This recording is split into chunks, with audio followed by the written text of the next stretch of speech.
Ngasina kaya balore. Kaya ba tamalore ngasina?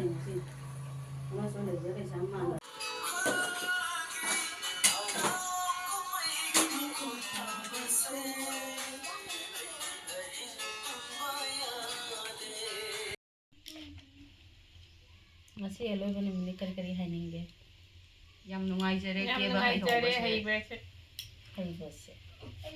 Keba haire. Yo ye khara phar so hayo kai ni ko. Ngasina Aroiba Numit ni. Aroiba Numit re khoi dum sumaina tilau thabi phadigom chana putba hapchalaga kurkure kai khara hapchalaga achapot chara loisan dore. Ngasi de ichichia ni. Ngasi keba tamba loe.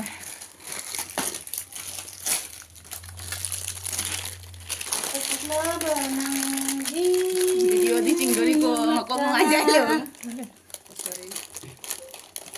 Haudare ngasi class Aroiba oina apoi lecture chana dore karino nang nasiga sandore na hey si kana giro subo. Si ozagi ha oza subo oida pada pon ozagi dokina Aroiba gi dokina ninga alle deka nang kai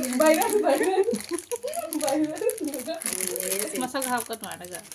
masa kapiro Happy mima. ayo ayan follow to gitu Sini follow na magkongoy dito rin. Ay kita ang masa channel. hapta bisingunet 진짜 masa hapta masa hapta di para doi di sa dore class Aroiba oina ngasi Aroiba Numit na mayam nungsi na kapmina raga kapawrabo Achapot saga imiam yang. Walim ka. Ya. Tungga moro subaga hapsri. ya chutney haptri porto Paro. Ni siya hao. Ako hanap ing saram basi di. tapi dia kena cawe Kauhan ko natin. ini nani tahu kan tuh nanang kurone tahu enggak Jeng tak ha. sorry lei ma na Siya inadugi ni Peketa no ikalawa ito. Kaya no ikalagi hao. Ito kuchi karong.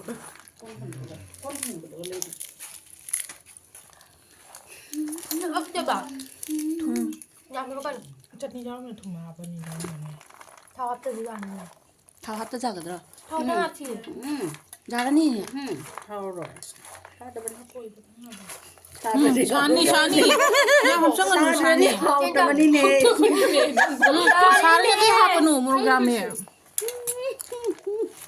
tahu Tung ka hapa jahang. Mia ini khoai dia hella bani kita taste tu khoai dia Tao rin may tara. nu nai taste tu ge Ta ha poro idro.